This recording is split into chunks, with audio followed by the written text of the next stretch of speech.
സ്വാദിന്റെ എല്ലാ പ്രിയപ്പെട്ട കൊറിയന്മാരായ പ്രേക്ഷകർക്കും സ്വാദിലേക്ക് സ്വാഗതം. സ്വാദ് ഇന്നും വയനാടിന്റെ വന്യതയിലൂടെ എത്തിയിരിക്കുന്നത് ലക്കിടിയിലുള്ള റെയിൻ കൗണ്ടിയിലാണ്. റെയിൻ കൗണ്ടിയിൽ പ്രധാന ഷെഫായ അഭിലാഷിനൊപ്പമാണ് ഇന്ന് ഞാൻ നിൽക്കുന്നത്. അഭിലാഷ് എനിക്ക് അദ്ദേഹത്തിന്റെ പോലെ തന്നെ ഒരു കുപ്പായമൊക്കെ തന്നു, ഒരു ക്യാപ്പ്, ഷെഫ് ക്യാപ്പൊക്കെ തന്നു, എന്നെയും കൂടെ സുന്ദരനാക്കി നിൽക്കുകയാണ്. സുന്ദരനാണെന്നാണ് എനിക്ക് തോന്നുന്നത്, അല്ലേ? അതെ. അഭിലാഷിനെ കാട്ടി അഭിലാഷ് ഈ ഡ്രസ്സ് നിൽക്കുമ്പോൾ നമ്മളും കൂടെ പിടിച്ചു നിൽക്കണമെങ്കിൽ ഇങ്ങനെയൊക്കെ ധരിച്ചു നിൽക്കണം. അപ്പോൾ ഇന്ന് വയനാടിന്റെ ഒരു വന്യ സ്വഭാവമുള്ളൊരു ഡിഷ് തന്നെയായിരിക്കും നമ്മൾ തരാൻ പോകുന്നത്. ശരിക്കും വയനാടിന്റെ തനതായ ഒരു വിഭവമൊന്നും അല്ല കേട്ടോ. ഇതെന്ന് പറഞ്ഞാൽ വയനാടിന്റെ ഒരു എന്താ പറയുക, ബാക്കിയുള്ളവരെ തൃപ്തിപ്പെടുത്താനുള്ളൊരു മുഖമാണ്, അല്ലേ? ബാക്കിയുള്ള ടൂറിസ്റ്റിനെ അട്രാക്ട് ചെയ്യാനുള്ളൊരു മുഖമാണ്. ഇപ്പോൾ റെയിൻ കൗണ്ടിൽ തന്നെ അഭിലാഷ് സ്വന്തമായിട്ട് വികസിപ്പിച്ചെടുത്ത ഒരു ഡിഷാണ് നമ്മൾ പറഞ്ഞപ്പോൾ. എന്താണ് സംഭവം എന്ന് വെച്ചാൽ, വയനാടൻ പേര് കൊടുത്തിട്ടുണ്ട് കേട്ടോ. നേരത്തെ പോലെ മാമോദീസയൊക്കെ മുക്കിയ ഒരു പേര് കൊടുത്തിട്ടുണ്ട്, വയനാടൻ സ്റ്റഫ്ഡ് റാബിറ്റ്. നമ്മുടെ റാബിറ്റിന്റെ പല്ലൊക്കെ അവിടെ കാണാം, ബണ്ണി ടീത്ത് എന്നൊക്കെ പറഞ്ഞ കളിയാക്കത്തില്ലേ. അപ്പോൾ വയനാടൻ സ്റ്റഫ്ഡ് റാബിറ്റ് ആണ്. ഇവനെ മൊത്തമായിട്ട് സ്റ്റഫ് ചെയ്ത ഒരു വലിയ ഉരുളിയിലിട്ട് നന്നായിട്ട് പൊരിച്ചെടുക്കും, ഫ്രൈ ചെയ്തെടുക്കും, അല്ലേ? അപ്പൊ ഇതാണ് പരിപാടി. അപ്പൊ വയനാടൻ സ്റ്റഫ്ഡ് റാബിറ്റ് ഇത് അഭിലാഷ് തന്നെ ഒരുപാട് ശ്രദ്ധിച്ചും അതിന്റെ ചേരുവകളൊക്കെ ഒരുപാട് നോക്കിയൊക്കെയാണ് ഇത് ചെയ്തത്. അതുകൊണ്ട് നിങ്ങൾ ശ്രദ്ധിച്ചിരുന്നാൽ ചിലപ്പോൾ ബാക്കിയുള്ളവരുടെ മുമ്പിൽ അത്ഭുതപ്പെടുത്തുന്ന ഒരു ഡിഷ് നിങ്ങൾക്ക് പ്രസന്റ് ചെയ്യാൻ കഴിയും. നമുക്ക് അതിന്റെ കഥ തുടങ്ങാം. അഭിലാഷ്, എന്തൊക്കെയാണ് ഇൻഗ്രീഡിയൻസ്? അതാണ് ആദ്യം പറയേണ്ടത്. ക്യാബേജ് വേണം. ഇപ്പം ഈ ഒരു റാബിറ്റ് എന്ന് പറഞ്ഞാൽ എത്ര കിലോ കണക്ക്? അത് എങ്ങനെയാണ് നമ്മുടെ അളവ് നോക്കണ്ടേ? അങ്ങോട്ടും ഇങ്ങോട്ടും 1.5 കിലോളം വരും, അല്ലേ? അപ്പൊ അതിന് എത്ര ക്യാബേജ് എടുക്കേണ്ടി വരും? ക്യാബേജ് നമുക്കൊരു 100 ഗ്രാം ക്യാബേജ്. 100 gram cabbage. സവോള ഒരു 2 സവോള. അത് 2 സവോള വട്ടത്തിലരിഞ്ഞല്ലേ? സ്ലൈസ് ചെയ്തെടുത്ത്. ക്യാപ്സിക്കം എടുത്തിട്ടുണ്ട്. ക്യാപ്സിക്കം എടുത്തിട്ടുണ്ട്. അതെത്ര? അതൊരു ക്യാപ്സിക്കം എടുത്താൽ മതി. നമ്പർ ഷെഫ് ആയതുകൊണ്ട് ഞാൻ ചോദിക്കും, ഈ ക്യാപ്സിക്കത്തിന് വല്ല മലയാളം പേരെന്തെങ്കിലും ഉണ്ടോ? മലയാളം പേര് അത് അങ്ങനെ പറയാറില്ല. ക്യാപ്സിക്കം തന്നെയാണ് പറയുന്നത്. ഈ ശ്രീലങ്കൻ മുളകെന്നും മറ്റും പറയുന്നത് ഇത് തന്നെയാണ്, അല്ലേ? വേറെ ഒരു പേര് കൂടെ ഇവിടെ പറഞ്ഞു, സിംല മിർച്ചി. അത് ഹിന്ദിക്കാർ പറയുന്നത്, അല്ലേ? ക്യാപ്സിക്കം അല്ലെങ്കിൽ ശ്രീലങ്കൻ മുളക് അല്ലെങ്കിൽ സിംല മിർച്ചി, അത് ഒരു 50 ഗ്രാം ഇല്ല, 10-30 ഗ്രാം. പിന്നെ നമ്മുടെ പ്രിയപ്പെട്ട പച്ചമുളക്, അത് നീളത്തിലരിഞ്ഞത് കേട്ടോ. അരിഞ്ഞത് കാണാനൊക്കെ വളരെ ഭംഗിയാണ് കേട്ടോ, കാരണം ഇവരല്ലേ ചെയ്യുന്നത്. അപ്പൊ അതിന് അതിൻ്റെതായ ഒരു ഡിസിപ്ലിനും ഭംഗിയും എല്ലാം കാണും. പിന്നെ മുളക് പൊടി പാകത്തിന്, മഞ്ഞൾപ്പൊടി, ഉപ്പ്, മൈദ, ഓക്കെ. പിന്നെ പൊടിയായിട്ട് അരിഞ്ഞ ഇഞ്ചി, നന്നായിട്ട് വളരെ ഫൈനായിട്ട് അരിഞ്ഞിട്ടുണ്ട് കേട്ടോ. ഇന്നലെ രാത്രി മുഴുവൻ ഇത് അരിയാണെന്ന് തോന്നുന്നു. വെളുത്തുള്ളി വളരെ നന്നായിട്ട് അരിഞ്ഞിട്ടുണ്ട് കേട്ടോ. ഗരം മസാല, മുട്ട അത് 4 മുട്ട എടുത്തിട്ടുണ്ട്, അല്ലേ? 4 മുട്ട എടുത്തിട്ടുണ്ട്. 1.5 കിലോ റാബിറ്റിന് 4 മുട്ട എടുത്തിട്ടുണ്ട്. ഇതെന്താ? Lime juice. എന്താ? മുയലിനെ കുടിപ്പിക്കാനാണോ? അല്ല, നമുക്ക് മസാല ഇടുമ്പോ പുളിപ്പ് കിട്ടാൻ വേണ്ടി ലൈം ജ്യൂസ്. ഒരു പുളിക്ക് വേണ്ടി ലൈം ജ്യൂസ് ഒക്കെ വെച്ചിട്ടുണ്ട്. പിന്നെ ഓയിൽ ഉപയോഗിക്കുന്നത് നമ്മൾ മസാല സ്റ്റഫ് ചെയ്യാനുള്ള മസാല ഫ്രൈ ചെയ്യാൻ സൺഫ്ലവർ ഓയിൽ എടുക്കും. ബാക്കി ഇതിനെ മൊത്തത്തിൽ പൊരിച്ചെടുക്കാൻ സൺഫ്ലവർ ഓയിൽ തന്നെ എടുക്കും. അപ്പൊ എല്ലാത്തിനും ഓയിൽ ബേസ് ഇത് തന്നെയാണ്, സൺഫ്ലവർ ഓയിൽ തന്നെയാണ് ഉപയോഗിക്കുന്നത്. കാര്യം ഇതിലിപ്പോൾ വെളിച്ചെണ്ണയുടെ ടച്ച് വരുന്നില്ല. അതുകൊണ്ട് ഒരു നാടൻ വിഭവം എന്ന് പറയുന്നതിൽ കുറച്ച് അപാകതയുണ്ട്, അല്ലേ? എന്നാലും ഞാൻ പറഞ്ഞില്ലേ, വയനാടിന്റെ പുതിയ മുഖമാണ് ഈ കാണുന്നത്. റിസോർട്ടുകളും, അതായത് കാടിന്റെ രസം തേടി വരുന്ന റിസോർട്ട്, അല്ലെ? ടൂറിസ്റ്റ് ആണ് ഇപ്പം. അതുകൊണ്ട് റിസോർട്ടുകൾ എല്ലായിടത്തും പൊന്തി മുളച്ചുകൊണ്ടിരിക്കുകയാണ്. അപ്പോൾ ഇവരെ അട്രാക്ട് ചെയ്യാനായിട്ട് ഇതുപോലുള്ള ഡിഷൊക്കെ പ്രസന്റ് ചെയ്ത് അവരെ ഒന്ന് സ്തബ്ധരാക്കി നിർത്തും. അപ്പോൾ പരിപാടി തുടങ്ങാം. അങ്ങനെ കഥയൊക്കെ പറഞ്ഞ് നമ്മൾ പരിപാടി തുടങ്ങാണ്. ആദ്യം എന്താ ചെയ്യാൻ പറ്റുക? നമുക്ക് മസാല ഇട്ട് വെക്കാം. അപ്പോഴത്തേക്ക് അത് നന്നായിട്ട് പിടിക്കും, അല്ലേ? അപ്പൊ നമുക്ക് ആദ്യം ചെയ്യാൻ കഴിയുന്നത് റാബിറ്റിനെ മസാല ഇട്ട് വെക്കാം. ഇങ്ങനെ കിടക്കുന്ന കാണുമ്പോൾ ശരിക്കും പറഞ്ഞാൽ എനിക്കും വിഷമം തോന്നുന്നു കേട്ടോ. ഇങ്ങനെ വെക്കേണ്ടായിരുന്നു എന്ന് ഇപ്പൊ തോന്നുന്നു. കാര്യം ഇവൻ പീസ് ആയിരുന്നു കാണുമ്പോൾ ഇത്ര ഒരു വിഷമം തോന്നും. മനുഷ്യത്വമുള്ള എല്ലാവർക്കും ഒരു വിഷമം തോന്നും. എന്തായാലും ചെയ്യാം. അതിനെ നമുക്ക് മസാല ഇട്ട് വെക്കാം. മസാലയ്ക്ക് വേണ്ടി ഏതൊക്കെയാണ് എടുക്കുന്നത്? കുറച്ച് മഞ്ഞൾപ്പൊടി, മുളക് പൊടി 2 സ്പൂൺ, മഞ്ഞൾപ്പൊടി അല്പം, മുളക് പൊടി വേണ്ട. ഇത് എന്ത് സ്പൂണാ? ഇതൊരു അളവ് സ്പൂൺ പറയാൻ പറ്റുമോ? ടേബിൾ സ്പൂൺ പറയാൻ പറ്റും, അല്ലേ? ടേബിൾ സ്പൂൺ തന്നെയാണ്. അതിപ്പോൾ 2 ഹീപ്ഡ് ടേബിൾ സ്പൂൺ എടുത്തിട്ടുണ്ട്. 2.5. ഉപ്പ് പാകത്തിന് ഉപ്പ്, 1 സ്പൂൺ മൈദ, ഗരം മസാല. അതൊക്കെ മനോധർമ്മം അനുസരിച്ചല്ലേ? ഗരം മസാല, വെളുത്തുള്ളി അല്പം ഇഞ്ചി കേട്ടോ. ഇനിയുണ്ടോ? മുട്ടയുടെ വെള്ളം കുറച്ചെടുക്കും. മുട്ടയുടെ വെള്ളം മാത്രം അല്പം എടുക്കുക കേട്ടോ. അതിലേക്ക് കുറച്ചൊഴിച്ചു കൊടുക്കുക. ലൈം ജ്യൂസ് എടുത്തിട്ടുണ്ട്. പുളിക്ക് വേണ്ടി ലൈം ജ്യൂസ് എടുക്കുന്ന മുയലിനെ കുടിപ്പിക്കാനൊന്നും അല്ല കേട്ടോ. മഞ്ഞൾപ്പൊടി, ഉപ്പ്, മൈദ, ഇഞ്ചി, വെളുത്തുള്ളി, ഗരം മസാല, മുട്ടയുടെ വെള്ള, അല്പം ലൈം ജ്യൂസ്, ഇതെല്ലാം അതേ ഓർഡറിലെടുത്ത് അതുപോലെ അടുക്കിയിട്ടുണ്ട് കേട്ടോ. ഞാൻ തുടങ്ങിയപ്പോൾ ഇത്രയ്ക്ക് ഓർഡറിൽ ഡിസിപ്ലിൻഡ് ആണ് ഈ കുക്കിംഗ് അറിഞ്ഞില്ലായിരുന്നു. ഇതിപ്പോൾ അതെല്ലാം കൂടെ നന്നായിട്ട് മിക്സ് ചെയ്ത് കൊടുക്കുക.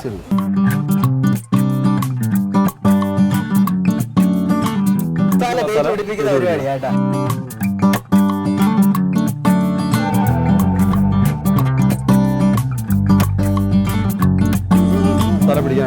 അപ്പോൾ കുറച്ചു നേരം മസാല പിടിക്കാനായിട്ട് ഇതിനെ മാറ്റി വെക്കുകയാണ്. ഇനി നമ്മൾ ചെയ്യാൻ പോകുന്ന മിക്കവാറും ഇതിന്റെ സ്റ്റഫിംഗ് അല്ലേ, ഇതിന്റെ സ്റ്റഫിംഗ് ശരിയാക്കാൻ പോവാം. കാര്യം ഇതിന്റെ അകത്ത് സ്റ്റഫ് ചെയ്ത് വെക്കാനുള്ള സംഭവം റെഡിയാക്കാൻ പോവാണ്. ഇപ്പൊ നമ്മള് മസാല തേച്ച് നമ്മുടെ മുയൽക്കുട്ടനെ അപ്പുറത്തോട്ട് മാറ്റി വെച്ചിട്ടുണ്ട്. ഇനി ഇത് ഫ്രൈ ചെയ്തെടുക്കാനുള്ള ഓയിൽ ഇപ്പോഴേ പതുക്കെ അങ്ങ് തിളപ്പിച്ചു തുടങ്ങാണ്. വലിയ ഉരുളി ഉണ്ട് കേട്ടോ, ബാലഗോപാലിനെ റെഡിയാക്കാൻ വലിയൊരു ഉരുളിയൊക്കെ റെഡിയാക്കി വെച്ചിട്ടുണ്ട്.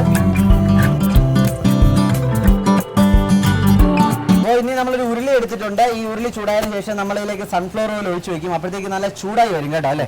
അപ്പോൾ ഈ നമ്മുടെ മസാല സ്റ്റഫ് ചെയ്യാനുള്ള മസാല ഉണ്ടാക്കുന്ന സമയം കൊണ്ട് ഈ വെളിച്ചെണ്ണ അല്ലല്ലോ, സൺഫ്ലവർ ഓയിൽ ചൂടാവുന്ന സമയം കൊണ്ട് ചൂടായി വരും. അപ്പോൾ നമുക്ക് ഈ മസാലയൊക്കെ ഉണ്ടാക്കി പ്രിപ്പയർ ചെയ്ത് വരുമ്പോഴത്തേക്ക് ഇവിടെ എല്ലാം റെഡി ആയിട്ടിരിക്കും. അപ്പോൾ നമുക്ക് എന്താണെന്ന് വെച്ചാൽ ഒഴിച്ചു കൊടുക്കാം. ആ ഈശ്വര, ഇത് എത്ര കിലോ വേണ്ടി വരും ഒരു റാബിറ്റിനെ റെഡിയാക്കി എടുക്കാൻ? മുങ്ങി കിടക്കണം അല്ലേ, ഇമേഴ്സ് ചെയ്താണ് അതിനെ ഫ്രൈ ചെയ്യുന്നത്. അതുകൊണ്ട് ആവശ്യത്തിൽ ഒരുപാട് വേണ്ടി വരും കേട്ടോ. സൺഫ്ലവർ ഓയിൽ അല്ലെങ്കിൽ ഏതാ കുറച്ചുകൂടെ ഹെൽത്തി ഓയിൽ യൂസ് ചെയ്യാൻ പറ്റുക? കോക്കനട്ട് ഓയിൽ യൂസ് ചെയ്യാം. കോക്കനട്ട് ഓയിൽ ആയാലും കുഴപ്പമില്ല. അങ്ങനെ ഉണ്ടാക്കി നോക്കിയിട്ടുണ്ടോ? നോക്കിയിട്ടുണ്ട്. അങ്ങനെ ഉണ്ടാക്കി നോക്കിയിട്ടുണ്ട്. അപ്പം രുചിയിൽ ഏതാ നല്ലത്? അത് ഓരോരുത്തരെ ആശ്രയിച്ചിരിക്കും അല്ലേ. നമ്മുടെ മുയൽക്കുട്ടന്റെ വയറൊക്കെ നന്നായിട്ട് കീറിയിട്ടേക്ക് കേട്ടോ. ഇനി ആ വയറിൻ്റെ അകത്തേക്ക് സ്റ്റഫ് ചെയ്യാനുള്ള മസാലയാണ് ഉണ്ടാക്കാൻ പോകുന്നത്. അതിനെന്തൊക്കെയാണ് വേണ്ടത് നോക്കാം.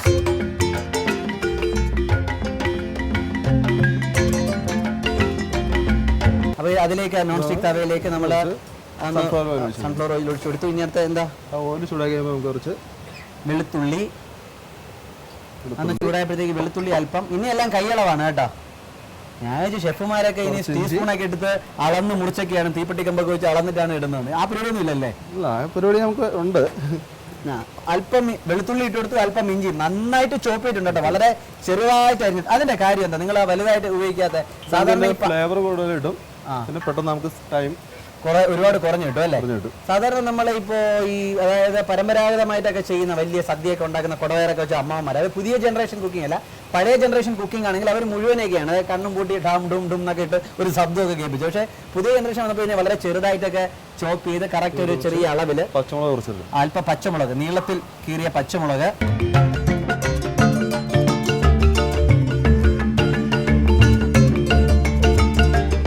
അടുത്ത സവോള.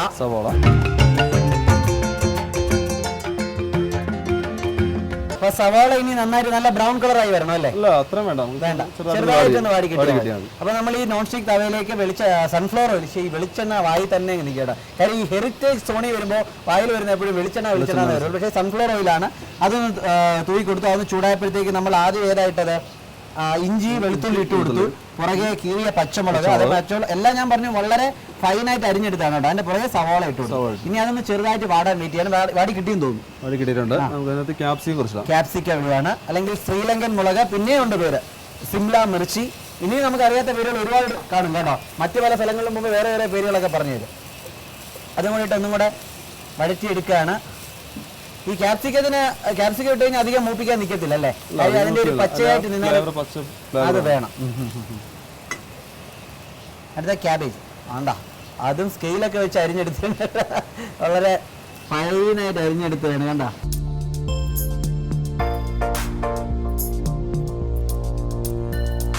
അതുപോലെ ഒരു കാര്യം കൂടെ ചോദിക്കാറുണ്ട് അഭിലാഷേ, ഇവിടെ എന്തിനാ ഇത്രയും ബട്ടൺസ്? ഇവിടെ ഒരു ലെവൽ ഇപ്പോൾ ഈ കോട്ട് ഇങ്ങനെയാണ് ഞാൻ ഇട്ടേക്കുന്നത്, ഇനി ഇവിടെ എന്തിനാ ഇത്രയും ബട്ടൺസ് കൊടുത്തേക്കുന്നത്? വേറെ വല്ല സാധനം വെച്ച് അല്ല, എന്താണ് പരിപാടി? അല്ല, ഇത് ഒന്ന് കാണാൻ ഒരു ഭംഗിക്ക് വേണ്ടി വെക്കുന്നു. കാണാൻ ഒരു ഭംഗിക്ക് വേണ്ടി. ഓക്കെ. പിന്നെ നമ്മുടെ ഈ സൈഡിൽ അപ്പുറ സൈഡിലും നമുക്ക് ഇതിനകത്ത് കുളത്തിടാവുന്നുണ്ട്. രണ്ട് സൈഡിൽ യൂസ് ചെയ്യാൻ പറ്റും എന്ന് പറഞ്ഞാൽ എങ്ങാനും ഒരു സൈഡ് അഴുക്കായാൽ യൂസ് ചെയ്യാം. അമ്പടാ, അതിന്റെ സീക്രട്ട് ഇട്ടാട്ടോ. ഈ ഷെഫിന്റെ ഈ കോട്ടിന്റെ രണ്ട് സൈഡിലും ബട്ടൺസ് വെച്ച് പിടിപ്പിച്ചിട്ടുണ്ട് കേട്ടോ. അപ്പോൾ നമുക്ക് എങ്ങാനും ഈ പാർട്ട് എങ്ങാനും നമ്മൾ കുക്ക് ചെയ്തുകൊണ്ടിരിക്കുമ്പോൾ അഴുക്ക എന്തെങ്കിലും മസാല എന്തെങ്കിലും കറിയുടെ എന്തെങ്കിലും ആയാൽ പതുക്കെ ഒരു ഇപ്പുറത്തേക്ക് ഇടണം. അപ്പോൾ അവിടെ വൃത്തിയായിട്ടിരിക്കും. ഭയങ്കര ബുദ്ധിപരമായിട്ടാണ് ഇത് ചെയ്യുന്നത്.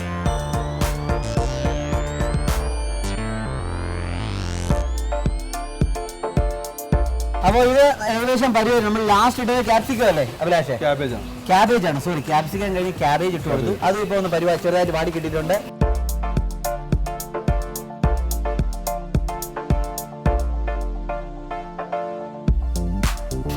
ക്യാബേജ് ഇട്ട് പുറകെ ഉപ്പിട്ട് അല്പം മഞ്ഞൾപ്പൊടി ഇട്ട് കൊടുത്തു.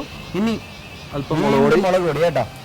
അപ്പോൾ ഒരു കാര്യം നമ്മൾ ആലോചിക്കേണ്ടത്, ഈ മുളക് പൊടി ഇടുന്നത് നമ്മൾ 2 സ്ഥലത്ത് ഇടുന്നുണ്ട്. ഒന്ന് ഈ മുയലിന്റെ പുറത്ത് പുരട്ടാനായിട്ട് നമ്മൾ ഉപയോഗിക്കുന്നുണ്ട്. അപ്പോൾ നമ്മൾ ഈ മുളക് അവിടെ ഇടുമ്പോഴേ ഇവിടുത്തെ ഈ എരിയും കൂടെ വരുന്നുണ്ടെന്നുള്ള മനസ്സിൽ വേണം അല്ലേ? അല്ലെങ്കിൽ അവിടെ നമ്മൾ ഒരുപാട് ഇട്ട് കഴിഞ്ഞാൽ പിന്നെ ഇവിടെ നമുക്ക് അധികം ഇടാൻ കഴിയത്തില്ല. അപ്പോൾ സ്റ്റഫിൽ നമുക്ക് അല്പം മുളകും അതുപോലെ തന്നെ ബാക്കിയുള്ള സ്പൈസസ് ഒക്കെ ആഡ് ചെയ്യണം. അപ്പോൾ അത് മനസ്സിൽ കണ്ടുവേണം ആദ്യം നമ്മൾ പുരട്ടുന്നതിലൊക്കെ ചെയ്യാൻ. ഇപ്പോൾ ഇവിടെ മുളക് പൊടികൾ ഇട്ട് കൊടുത്തിട്ടുണ്ട്. നമുക്ക് മുട്ട, അതായത് മഞ്ഞയും വെള്ളയല്ല, 4 മുട്ടയാണ് 1.5 കിലോ റാബിന് എടുത്തുള്ളത്. ഇപ്പം മഞ്ഞയും വെള്ളയും എല്ലാം കൂടെ 4 മുട്ട അതങ്ങ് ഒഴിച്ചു കൊടുക്കുകയാണ്.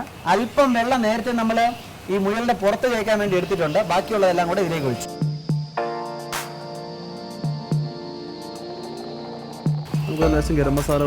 ഗരം മസാല കൂടെ കുറച്ച് ഗരം മസാല കൂടെ ആഡ് ചെയ്യാണ്. അപ്പോൾ ഇതെല്ലാം നമ്മൾ ആദ്യം നമ്മൾ ഈ മുയലിന്റെ പുറത്ത് തേക്കാൻ നേരത്തെ ഇതൊക്കെ തേച്ചിട്ടുണ്ട്. അവിടെ ഇവിടെ അപ്പോൾ പരുവം ശ്രദ്ധിച്ചോണം. അവിടെ അല്പം ചേർക്കുക, ബാക്കി ഇവിടെ ചേർക്കുക. ഓക്കെ, നമ്മുടെ ഏകദേശം സ്റ്റഫിനുള്ള പരുവായിട്ടുണ്ട്. ഇവിടെ എണ്ണ തിളച്ചു തുടങ്ങിയിട്ടുണ്ടല്ലേ? ഏകദേശം തിളച്ചു തുടങ്ങിയിട്ടുണ്ട് കേട്ടോ. ഇപ്പൊ സ്റ്റഫിങ് റെഡിയായി, മുയലിന്റെ സ്റ്റഫിങ് റെഡിയായി. അപ്പോൾ എന്തായാലും സംസാരിച്ച് ഞാനും ക്ഷീണിച്ചു. അഭിലാഷിന് പ്രത്യേകിച്ച് ക്ഷീണമല്ല, പക്ഷെ എനിക്ക് അല്പം ക്ഷീണമുണ്ട്.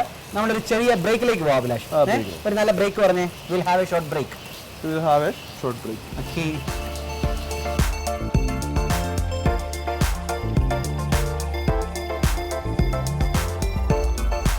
നമ്മൾ കണ്ടുകൊണ്ടിരിക്കുന്നത് വയനാടൻ സ്റ്റഫ്ഡ് റാബിറ്റ് അല്ലേ? അപ്പൊ നമ്മുടെ ബ്രേക്കിന് മുമ്പ് കണ്ടത് നമ്മുടെ ഇത് എന്താണ് സംഭവം, സ്റ്റഫിങ്. നമ്മുടെ മുയൽക്കുട്ടന്റെ വയറിനകത്ത് വെക്കാനുള്ള സ്റ്റഫിംഗ് ഒക്കെ റെഡിയാക്കി വെച്ചിട്ടുണ്ട്. ഇനി നമ്മൾ മുയലിനെ എടുത്ത് നമ്മുടെ സ്വിമ്മിംഗ് പൂളിലോട്ട് ഇടുകയാണ് അല്ലേ? തിളച്ച എണ്ണ നിറച്ച സ്വിമ്മിംഗ് പൂളിലേക്ക് ഭാഗ്യം ചെയ്യാം. മുയലിന് സ്റ്റഫ് ചെയ്യും കേട്ടോ. അയ്യോ സോറി, നമ്മൾ ഇടുന്നതിന് മുമ്പേ അവനെ ഒന്ന് സ്റ്റഫ് ചെയ്യും. അവന്റെ വയറിൽ ഇതെല്ലാം നിറച്ചു കൊടുക്കും കേട്ടോ. സ്റ്റഫ് ചെയ്യുന്ന രീതി നിങ്ങൾ കണ്ടോ കേട്ടോ. അതിവിദഗ്ധമായ ചെറിയൊരു ഓപ്പണിംഗ് ഉണ്ടാക്കിയിട്ടുള്ളൂ അല്ലേ? ചെറിയൊരു ഓപ്പണിംഗ് ഉണ്ട്, അല്ലാതെ കീറിയിട്ടില്ല. ഇവിടെ തൊട്ട് ഇവിടെ വരെ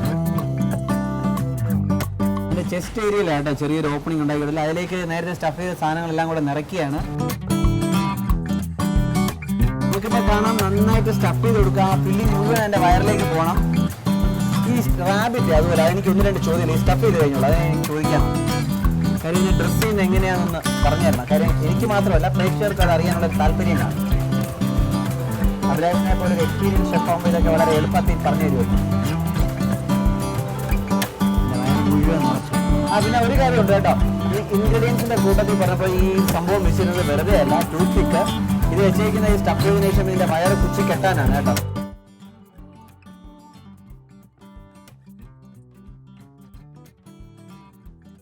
അത് നമ്മൾ പഠിച്ചെടുക്കേണ്ടിയിരിക്കുന്നു കേട്ടോ. ഇത് കുറച്ച് പാടുള്ള പണിയാണ് ഈ സ്റ്റഫ് ചെയ്തതിനു ശേഷം അതിന്റെ വയറ് കുത്തിക്കെട്ടുക എന്ന് പറഞ്ഞാൽ. അതായത് ഈ ടൂത്ത് പിക്ക് വെച്ച് വേണമെങ്കിൽ നമുക്ക് ആ നൂല് ഉപയോഗിച്ച് ചെയ്യാമല്ലോ. ചില വീടുകൾ കാണാം. പക്ഷേ ഇപ്പൊ പറയുന്ന കേട്ടായിരുന്നു, ഇപ്പൊ ചെയ്യുമ്പോഴത്തേക്ക് നമ്മളെ ബയോ അബ്സോർബിൾ അല്ലേ, അങ്ങനത്തെ നൂല് കിട്ടും അല്ലേ, തന്നെ അബ്സോർബ് ചെയ്ത് പോകുന്നത്. അത് ആരോഗ്യ പ്രശ്നമൊന്നും ഉണ്ടാക്കാതെ. മറ്റേ നമ്മൾ പൊട്ടിച്ച് കളയുമെങ്കിൽ അതിന്റെ എന്തെങ്കിലും പാട്ടൊക്കെ ഇരുന്നാൽ ദോഷം ചെയ്യും. അപ്പൊ അങ്ങനത്തെ അത് എവിടെ കിട്ടുക? സർജിക്കൽ ഇതാണോ നിങ്ങൾ പറയുന്നത്? സർജിക്കൽ നൂല് അതൊന്നും അല്ലല്ലോ നിങ്ങൾ ഉദ്ദേശിക്കുന്നത്. ഇതിനു വേണ്ടി കുക്കിങ്ങിനായിട്ട് പ്രത്യേക നൂലുണ്ടല്ലേ ഇത് തയ്ക്കാനായിട്ട്. അങ്ങനെ കിട്ടുമെന്ന് പറയുന്നത് ഞാൻ ഇതുവരെ കണ്ടിട്ടില്ല. അഭിലാഷം കണ്ടിട്ടുണ്ടോ ആ സംഭവം? കണ്ടിട്ടുണ്ടല്ലേ? ഇവിടെ നിന്ന് കിട്ടാൻ വഴിയില്ല. എറണാകുളത്തൊക്കെ ആണെങ്കിൽ. അപ്പോൾ ടൂത്ത് പിക്ക് വെച്ച് ഒരു ഭാഗം ലോക്ക് ചെയ്തിട്ടുണ്ട്. അടുത്തത് നോക്കുകയാണ്. ഗ്യാപ്പില്ലാതെ ലോക്ക് ചെയ്യണം. ഗ്യാപ്പില്ലാതെ ലോക്ക് ചെയ്യണം, അല്ലെങ്കിൽ എല്ലാം പൊട്ടി പുറത്ത് ചെയ്യണം അല്ലേ? പൊട്ടി പുറത്ത്.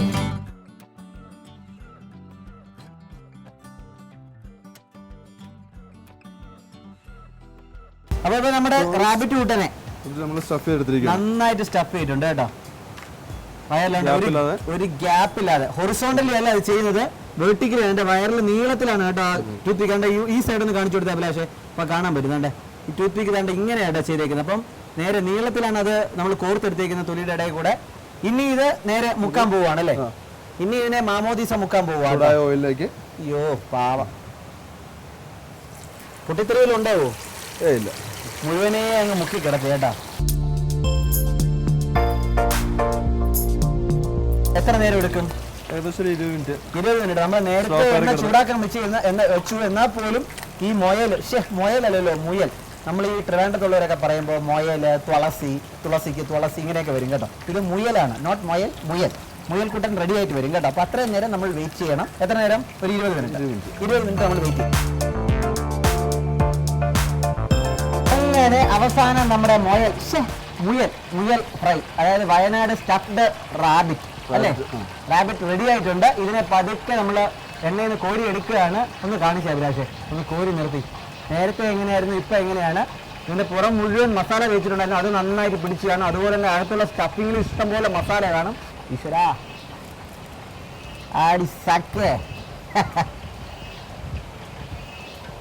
ശരിക്കും വയനാടൻ സ്റ്റഫ്ഡ് റാബിറ്റ് എന്ന് പറഞ്ഞാൽ തെറ്റൊന്നുമില്ല കേട്ടോ. കാര്യം ഈ കാടും ഈ മേടും ഇതിൻ്റെയൊക്കെ കൂടെ ഇങ്ങനെ ഒരു വിഭവം തന്നെയാണ് അതിന് ഏറ്റവും യോജിക്കുന്നത് അല്ലേ. നിങ്ങളുടെ എക്കോ ഫ്രണ്ട്ലി റിസോർട്ടിന് അല്ലെങ്കിൽ വനത്തിലിരിക്കുന്ന ഈ റിസോർട്ടിന് ഏറ്റവും യോജിക്കുന്ന ഒരു ഡിഷ് തന്നെ സെലക്ട് ചെയ്ത് അഭിലാഷ്. Congrats for that. അങ്ങനെ വയനാട് സ്റ്റഫ്ഡ് റാബിറ്റ് റെഡിയായി. അഭിലാഷിൻ്റെ കൈവിരുതിലാണ് ഇത് റെഡി ആയിട്ടുള്ളത്. ഇത് ഇനി ടേസ്റ്റ് ചെയ്യാൻ അല്പം ഒന്ന് തണുക്കണം, ഇല്ലെങ്കിൽ എൻ്റെ പണി പാളും. അതുകൊണ്ട് കുറച്ച് നേരം ഒന്നും കൂടെ വെയിറ്റ് ചെയ്യാം.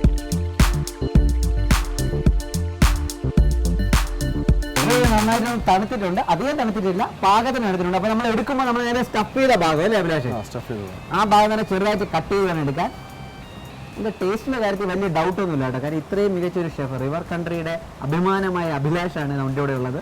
ഉണ്ടാക്കിയ ഡിഷും വളരെ ഇന്നവേറ്റീവും വളരെ പ്രസൻറ്റീവുമാണ്.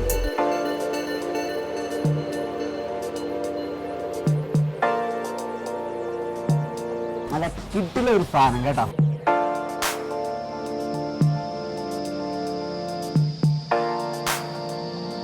ടേസ്റ്റ് അല്ല, ആ റോ ഫീൽ നമുക്ക് ശരിക്കും നമ്മളെന്തോ കഴിക്കുന്നതായിട്ട് ഫീലിംഗ് അല്ലേ. നല്ല കടിച്ചു പറിച്ച് ശരിക്കും ഇത് ഓടുന്ന മറ്റു പലതിൻ്റെയും കൂടെയാണ് അല്ലേ കുറച്ചും കൂടെ നന്നായിട്ട്.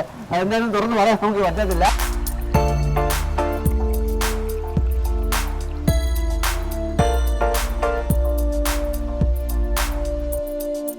ഇത് കുറച്ച് നേരം കൂടെ ഇതിൻ്റെ മസാലയൊക്കെ ഇതിൻ്റെ പുറത്ത് പുരട്ടി വെച്ചിരുന്നെങ്കിൽ കുറച്ചും കൂടെ കിഡിലായനെ.